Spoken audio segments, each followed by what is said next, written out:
लोग खुश होंगे और स्वस्थ होंगे।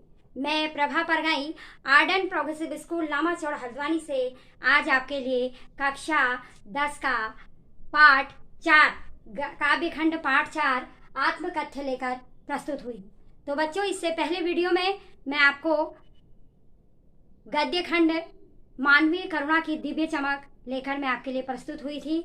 आशा है आप सभी लोगों ने मेरे वीडियो को देखा होगा और उसे सराहा होगा। तो बच्चों, आज का जो ये हमारा विषय है वो है एक कविता जयशंकर प्रसाद जी द्वारा लिखित आत्मकथ्य। आत्मकथ्य का मतलब होता है अपने बारे में लिखना, अपनी आत्मा के बारे में, अपने बारे में, स्वयं के बारे में लिखना। तो बच्चों, जयशंकर प्रसाद जी का नाम आपने सुना होगा। हिंदी जगत में कविता को पढ़ने से पहले मैं थोड़ा सा कवि परिचय आपको बताऊंगी। हिंदी जगत में जयशंकर प्रसाद जी का नाम बहुत ही सम्मान के साथ लिया जाता है, क्योंकि कवियों में जयशंकर प्रसाद का एक महत्वपूर्ण नाम है और उनका जो नाम है वो अग्रणीय रूप में लिया जाता है। तो बच्चों, हिंदी का स्तंभ भी जयशंकर प्रसाद जी को कहा जाता है, यानी कि हिंदी जगत को ऐसी बहुत सारी प्रेरणात्मक कविताएं इन्होंने दी जिनको पढ़कर आज भी मनुष्य के हृदय में कई तरह की प्रेरणाएं जागृत होती हैं। तो इसलिए हिंदी में जयशंकर प्रसाद जी एक अग्रणीय रूप में माने जाते हैं और हिंदी साहित्य के एक महान कवि के रूप में इन्हें जाना जाता है। तो इस कविता को पढ़ने से पहले हम थोड़ा सा कवि परिचय पढ़ेंगे। आपकी बुक में जयशंकर प्रसाद जी का जीवन परिचय दिया है, उसे आप देखेंगे। जयशंकर प्रसाद जी का जन्म सन 1889 में वाराणसी में हुआ। वाराणसी में इनका जन्म हुआ था। काशी के प्रसिद्ध क्वींस कॉलेज में ये पढ़ने गए, परंतु स्थितियां अनुकूल न होने के कारण 8वीं से आगे नहीं पढ़ पाए। कुछ स्थिति ऐसी रही इनके बचपन में कि कुछ आर्थिक स्थिति, कुछ पारिवारिक स्थिति, तो ये 8वीं से आगे नहीं पढ़ पाए। बाद में घर पर ही इन्होंने संस्कृत, हिंदी, फारसी का अध्ययन किया और घर पर रहकर ही इन्होंने 3 चीज़ों का अध्ययन करा, लेकिन विद्यालय ये केवल 8वीं तक ही जा पाए। छायावादी काव्य प्रवृत्ति के प्रमुख कवियों में से जयशंकर प्रसाद जी का नाम जाना जाता है, यानी कि छायावादी काल के कवि थे ये, और सन 1937 में इनका निधन हो गया। इनकी काव्य कृतियाँ, यानी कि हिंदी जगत में इनकी जो काव्य कृतियाँ हैं वो बहुत ही प्रचलित हैं, बहुत ही मानी जाती हैं। वे चित्राधार, कानन कुसुम, झरना, आंसू, लहर और कामायनी, जिसमें कामायनी इनकी बहुत ही प्रसिद्ध रचना है। आधुनिक हिंदी की श्रेष्ठतम काव्य कृति कामायनी को माना जाता है। कामायनी जब आगे भी आप बड़ी क्लासेस में पढ़ेंगे तो कामायनी के बारे में आप हिंदी में जब भी पढ़ेंगे तो इनकी कामायनी के बारे में आप पढ़ेंगे विस्तार से। पर उन्होंने मंगला प्रसाद पारितोषिक भी दिया गया, कामायनी पर इनको पुरस्कार भी दिया गया। वे कवि के साथ साथ एक सफल गद्यकार भी थे। केवल कविता ही नहीं लिखते थे, एक गद्यकार भी थे, यानी कि ये लेख वगैरह इत्यादि भी लिखते थे। कहानी, अजातशत्रु, चंद्रगुप्त, स्कंदगुप्त, ध्रुव स्वामिनी, ऐसे एक से एक बढ़कर नाटक इन्होंने लिखे, जिसमें अजातशत्रु, स्कंदगुप्त, ध्रुव स्वामिनी बहुत ही प्रसिद्ध हैं। कंकाल, तितली, इरावती उपन्यास भी इन्होंने लिखे। आकाशदीप, आधी और इंद्रजला अनेक कहानियां संग्रह भी इन्होंने लिखे। यानी कि केवल कविता के ही क्षेत्र में नहीं, गद्य के क्षेत्र में उपन्यास हो, चाहे कहानी हो, चाहे कोई गद्य हो, कोई लेख हो, उसमें भी इनका स्थान हिंदी जगत में प्रथम रहा। प्रसाद का साहित्य जीवन की कोमलता, माधुर्य, शक्ति और ओज का साहित्य माना जाता है। छायावादी कविता में सौंदर्य का सूक्ष्म चरित्र चित्रण इन्होंने किया। प्रकृति प्रेम, देश प्रेम, इन सब के बारे में इन्होंने अपने काव्य में लिखा। देश प्रेम, प्राकृतिक, अपने बारे में, ऐसी कई चीजें इन्होंने अपने काव्य में लिखी। तो बच्चों, आप लोगों को जीवन परिचय समझ में आया होगा। अब हम पढ़ते हैं आत्मकथ्य। जो आपका ये पाठ है, जो पाठ हम पढ़ने जा रहे हैं, आत्मकथ्य।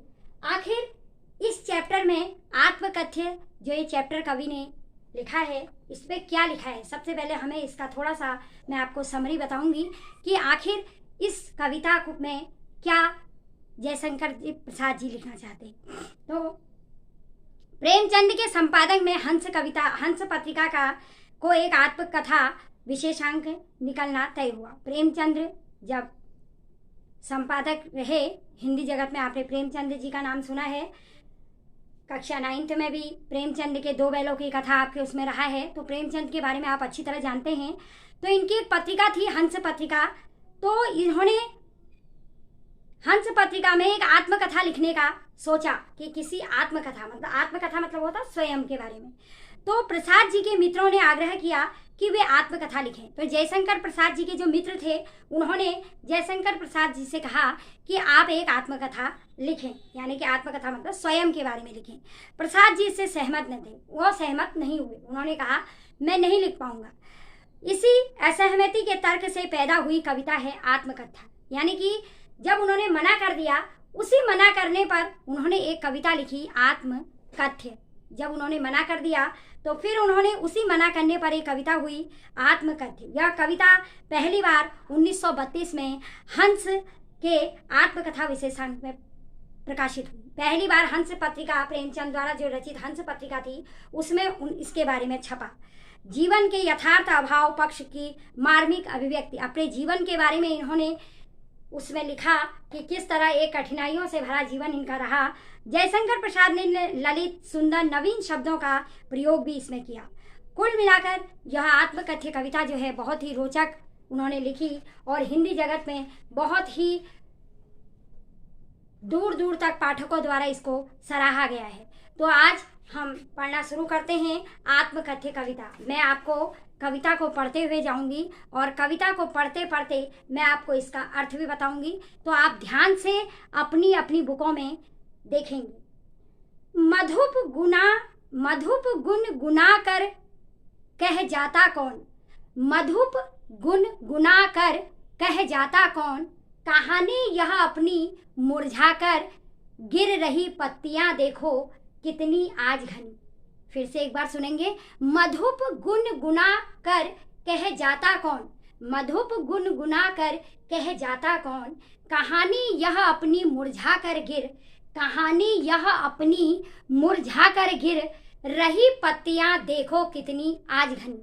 ये जो 3 लाइन मैंने आपको अभी बताई, इन 3 लाइनों का अर्थ है कि यहाँ कवि ने अपने मन को एक भौरे की संज्ञा दी है। कवि कह रहे हैं जयशंकर प्रसाद जी, मेरा मन एक भौरे के समान, मधुप मतलब एक भौरे के समान है, जो गुनगुना कर पता नहीं क्या कहानी कह रहा है।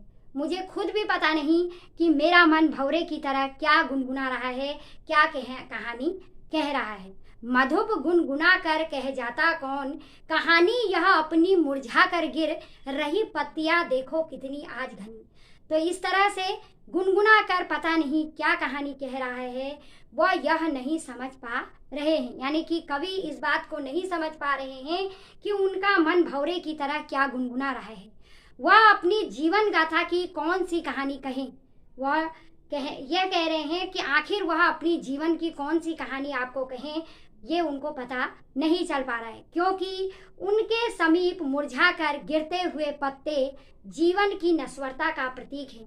यानी कि उनके समीप मुरझाकर कष्ट में जब उनका जीवन था तो पत्ते जीवन की नश्वरता का प्रतीक थे, यानी कि उनका जो जीवन था वो एक पत्ते की तरह था जो मुरझाकर गिर जाता है। ठीक उसी तरह मनुष्य का जीवन भी एक न एक दिन समाप्त हो जाता है, यानी कि जिस तरह मनुष्य, वो कहते हैं कि जिस तरह पत्ता होता है वह धीरे धीरे, पत्ता क्या होता है, पेड़ पर लगता है, उसके बाद वो सूख कर डाल से नीचे गिरकर मुरझाकर सूख जाता है। उसी प्रकार मनुष्य का जीवन भी होता है जो एक दिन समाप्त हो जाता है। आपको पता है कि इंसान का जो ये शरीर है ये नश्वर है, यानी कि हमें शरीर से ज़्यादा मोह नहीं होना चाहिए, क्योंकि एक दिन सबको इस शरीर को छोड़ के चले जाना होता है। तो यही यहाँ पर जयशंकर प्रसाद जी कह रहे हैं कि मधुप गुनगुना कर कह जाता कौन, कहानी यह अपनी मुरझा कर गिर रही पत्तियां देखो कितनी आज घनी। यानी कि जिस प्रकार पत्तियां मुरझा कर समाप्त हो जाती हैं, उसी प्रकार मनुष्य का जीवन भी एक दिन क्या हो जाता है, समाप्त हो जाता है। अब आगे की लाइनें देखेंगे। इस गंभीर अनंत नीलिमा में असंख्य, इस गंभीर अनंत नीलिमा में असंख्य जीवन इतिहास यह लोग करते ही रहते हैं, जीवन इतिहास यह लोग करते ही रहते हैं अपना व्यंग मलिन उपहास, अपना मन मलिन उपहास। यानी कि इस गंभीर अनंत नलिमा में असंख्य जीवन इतिहास यह लोग करते ही रहते हैं अपना व्यंग निहित मलिन उपहास। तो इसका अर्थ होगा कि कवि के अनुसार यह नीला आकाश जो कि अनंत तक फैला है, इस गंभीर अनंत नीलिमा में असंख्य, गंभीर अनंत नीलिमा मतलब जो आकाश, जो नीला आकाश अनंत तक फैला हुआ है, आकाश की कोई सीमा नहीं है, वो अनंत तक फैला है, उसमें असंख्य लोगों ने अपने जीवन का इतिहास लिखा है। और उस पूरे आसमान में वो इतना फैला हुआ है, यानी कि संसार इतना फैला हुआ है कि इसमें लाखों लोगों ने अपने जीवन की इतिहास लिखा है। किसी आदमी की कुछ कहानी होती है, किसी आदमी की कोई कहानी होती है, किसी आदमी का कैसा कष्ट होता है। तो ये सारी चीज़ें मतलब इस संसार में असंख्य लोग ऐसे करोड़ों प्राणी हैं जिन्होंने जीवन का इतिहास लिखा है, जिसे पढ़कर कवि को ऐसा प्रतीत हो रहा है मानो उन्होंने स्वयं की आत्मकथा लिखकर खुद का मजाक उड़ाया है। यानी कि कवि कह रहे हैं उन्हें पढ़कर जब वह दूसरों की आत्मकथा के बारे में पढ़ रहे हैं तो उन्हें ऐसा लग रहा है कि ये आत्मकथा जो मैंने लिखी है वह स्वयं का मजाक बना रहे हूँ। यानी कि संसार में अपना ही दुख सर्वोत्तम नहीं है, बहुत सारे लोग ऐसे होते हैं जिनका दुख हमसे भी ऊपर होता है। तो वो कह रहे हैं कि लाखों लोगों ने अपने बारे में यहाँ लिखा हुआ है, तो उनका लिखा हुआ जब मैंने पढ़ा तो ऐसा लगता है कि जो मैंने आत्मकथा लिखा है मैं उसका लिखकर स्वयं का मजाक बना रहा हूँ। तो इस तरह आपको मैंने 4 लाइन का अर्थ बताया। अब आगे देखेंगे। तब भी कहते हो कह डालूं दुर्बलता अपनी बीती, तब भी कहते हो कह डालूं दुर्बलता अपनी बीती, तुम सुनकर सुख पाओगे देखोगे यह गागर रीति। फिर से एक बार सुनेंगे। तब भी कहते हो कह डालूं दुर्बलता अपनी बीती, तुम सुनकर सुख पाओगे देखोगे यह गागर रीति। यानी कि इन 2 लाइनों का अर्थ है कि कवि अपने मित्रों से यह प्रश्न करने के लिए बाध्य हो जाता है। कवि अपने मित्रों से, जिन मित्रों ने उनको आत्मकथा लिखने के लिए कहा है, उनसे एक प्रश्न पूछने के लिए कवि बाध्य हो जाता है कि क्या तुम भी यही चाहते हो कि मैं भी अपनी जीवन की सारी दुर्बलताएं लिख डालूं। यानी कि मेरे जीवन में जितनी दुर्बलताएं थी, जितना दुर्बलता मेरे अंदर थी, वो सब मैं लिख डालूं। क्या तुम ये चाहते हो, जिन्हें पढ़कर तुम लोग मेरी जीवन की खाली गागरी को देखकर मेरा मजाक बनाओ। यानी कि जब तुम मेरे बारे में पढ़ोगे, मेरे जीवन के दुख, संघर्ष, दुर्बलताओं के बारे में पढ़ोगे, तो तुम मेरी जीवन की जो खाली गागरी है उसको देखकर मेरा मजाक बनाओगे। एक बार फिर से रिपीट कर रही हूँ, ध्यान से सुनिएगा। तब भी कहते हो कह डालूं दुर्बलता अपनी बीती, तुम सुनकर सुख पाओगे देखोगे यह गागर रीति। यानी कि कवि अपने मित्रों से यह प्रश्न करने के लिए बाध्य हो जाता है कि क्या तुम यही चाहते हो कि मैं भी अपनी सारी दुर्बलताएं लिख डालूं। यानी कि अगर मैं कहीं पर लिखूंगा तो इसको सब पढ़ेंगे, तो कहीं पर लिख डालूं जिसे पढ़कर तुम लोग मेरी जीवन की खाली गागरी, यानी कि मेरा जो जीवन है, जो कष्टों में है, जिनमें बहुत सारी दुर्बलताएं रही, उनको पढ़कर, उनको देखकर तुम भी मेरा मजाक बनाओ। आगे है, किंतु कहीं ऐसा न हो कि तुम ही खाली करने वाले, अपने को समझो मेरा रस ले अपनी भरने वाले। फिर से सुनेंगे। किंतु कहीं ऐसा न हो कि तुम ही खाली करने वाले, अपने को समझो मेरा रस ले अपनी भरने वाले। तो उपयुक्त पंक्तियों में कवि कहना चाहते हैं कि जिन मित्रों ने कवि से आत्मकथा लिखने का आग्रह किया है, जिन मित्रों ने उनसे ये आत्मकथा लिखने के लिए कहा है, उनसे कवि कहते हैं कि मेरी आत्मकथा पढ़कर और मेरे जीवन की गगरी खाली देखकर कहीं ऐसा न हो कि तुम खुद को मेरे दुखों का कारण समझ बैठो। यानी कि कहीं ऐसा न हो कि तुम खुद ही मेरे दुखों का कारण समझ बैठो, मेरे दुखों का कारण समझ बैठो, या सोचने लग जाओ कि तुम ही ने मेरी जीवन रूपी गागरी को खाली किया है। कहीं तुम स्वयं को इसका दोषी मत मानना। इस तरह से इन लाइनों का अर्थ एक बार फिर से आप देखेंगे। जिन मित्रों ने, कवि कहते हैं कि जिन मित्रों ने मुझे आत्मकथ्य लिखने के लिए आग्रह किया है, कवि कहते हैं कि मेरी आत्मकथा पढ़कर कहीं खुद मेरे जीवन की खाली गागरी को देखकर उन्हें वह अपने मेरे दुखों का कारण स्वयं को न बना बैठें और वह यह न सोचने लगे कि मेरी जीवन रूपी गागरी को उन्होंने ही खाली किया है। तो इस तरह से आगे हम पढ़ेंगे। यह विडंबना अरि सरलते, यह विडंबना अरि सरलते तेरी हंसी उड़ाऊं मैं, यह विडंबना अरि सरलते तेरी हंसी उड़ाऊं मैं, भूले अपनी या प्रवंचना औरों की दिखलाऊं मैं, भूले अपनी या प्रवंचना औरों की दिखलाऊं मैं। यानी कि इन पंक्तियों में कवि कहना चाहते हैं, कवि का तात्पर्य है कि उनका स्वभाव बहुत ही सरल है। यह विडंबना अरि सरलते तेरी हंसी उड़ाऊं मैं, यानी कि उनका जो स्वभाव है वो बहुत सरल है और इसी स्वभाव के कारण उन्हें कई लोगों ने धोखा दिया है। क्योंकि जो सरल और सीधे स्वभाव वाला व्यक्ति होता है वह हमेशा समाज में क्या बन जाता है, सीधेपन के कारण ही मात खा जाता है। तो थोड़ा सा तेज होना भी आजकल बहुत जरूरी है। इसीलिए कवि कह रहे हैं कि मेरा जो सरल स्वभाव था, यह विडंबना अरि सरलते तेरी हंसी उड़ाऊं मैं, मेरे सरल स्वभाव के कारण ही कई लोगों ने मुझे क्या दिया, धोखा दिया, जिनसे उन्हें कष्ट सहना पड़ा और उसी धोखे के कारण मुझे क्या सहना पड़ा, जीवन भर कष्ट सहना पड़ा। भूले अपनी या प्रवंचना औरों को दिखलाऊं मैं, परंतु इसके बावजूद भी कवि को अपने स्वभाव पे कोई मलाल नहीं है, यानी कि उसको कोई मलाल नहीं है और वह अपनी आत्मकथ्य में इसका मजाक नहीं उड़ाना चाहते, यानी कि वह उन लोगों की मजाक नहीं उड़ाना चाहते जिन्होंने उनको धोखा दिया है। ना वो अपनी भूलें बताना चाहते हैं और ना किसी को वो अपनी भूल बताना चाहते कि उनके द्वारा क्या क्या भूल हुई थी, और ना वह छल कपट गिनाना चाहते हैं कि लोगों ने मेरे साथ कितना छल और कपट किया, उसको भी वह अपने आत्मकथ्य में गिनाना नहीं चाहते हैं जो उन्हें सहने पड़े। यानी कि वो आज भी अपने सरल स्वभाव के कारण उन्होंने मात खाई, धोखा खाया, लेकिन आज भी वह उन लोगों की न मजाक बनाना चाहते हैं जिन्होंने उनके साथ छल कपट किया, न वह उनके बारे में कुछ कहना चाहते हैं। तो इस तरह से अगली लाइन हम पढ़ेंगे, अगली लाइन पढ़ेंगे। अब आगे देखते हैं।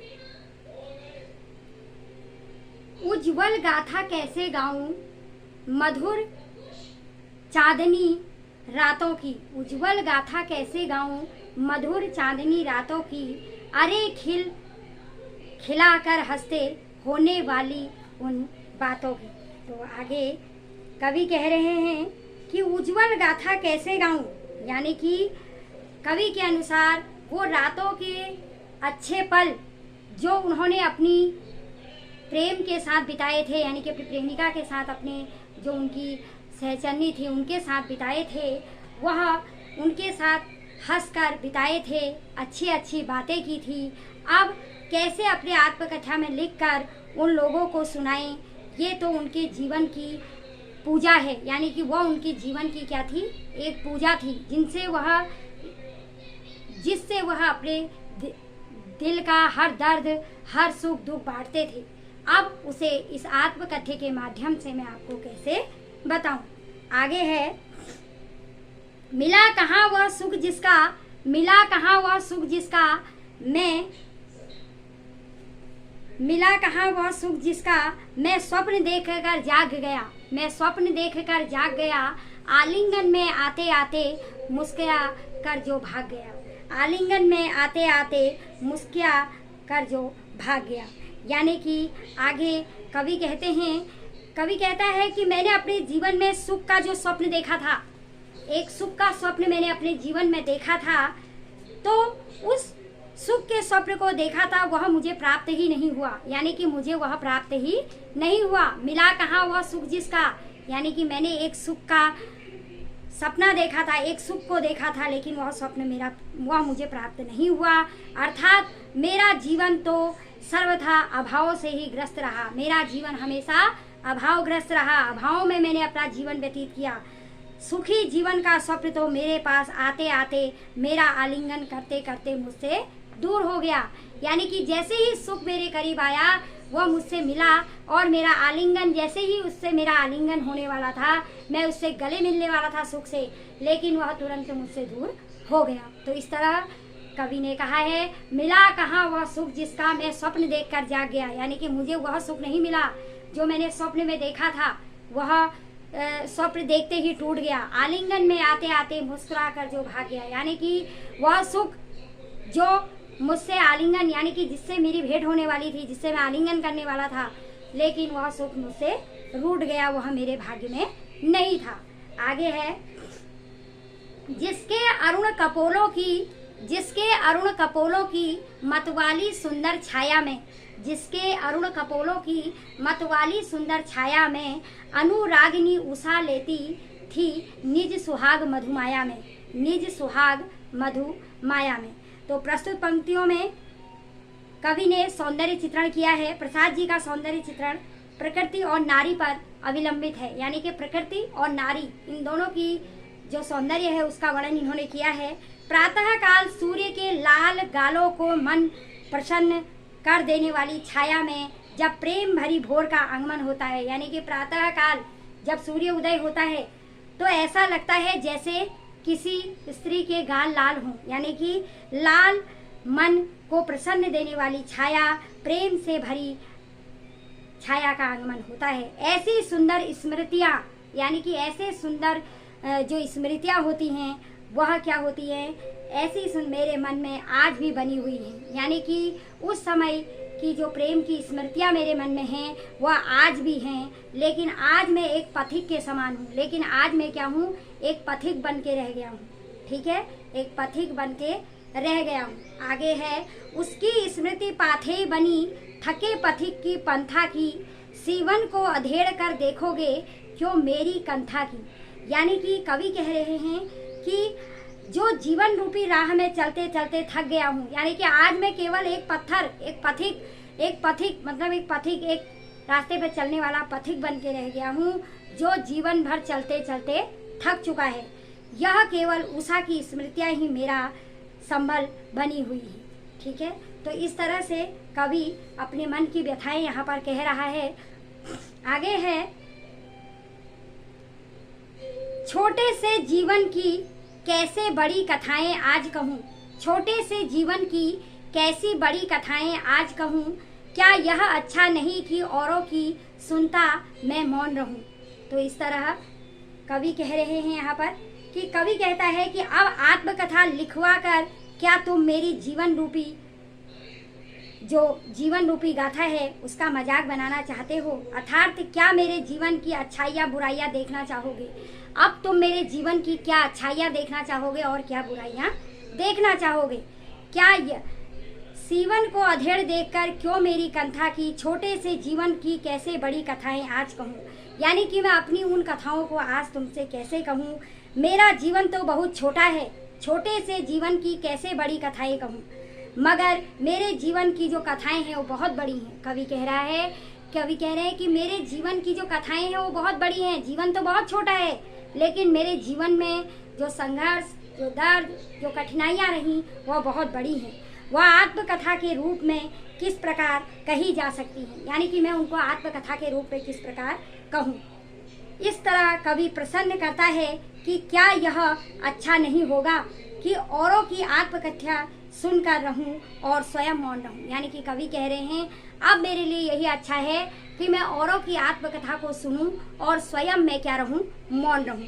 अंत में कवि कहते हैं, सुनकर तुम भला करोगे मेरी भोली आत्मकथा, अभी समय भी नहीं थकी सोई है मेरी मौन व्यथा। कवि कहता है कि तुम मेरी आत्मकथा को सुनकर अब क्या करोगे। यानी कि जो मैंने देखा, जो कठिनाइयाँ मैंने भोगी, जो मेरा जीवन था, जीवन तो बहुत छोटा है लेकिन मेरी कथाएं बहुत बड़ी हैं, तो उसको सुनकर अब तुम क्या करोगे।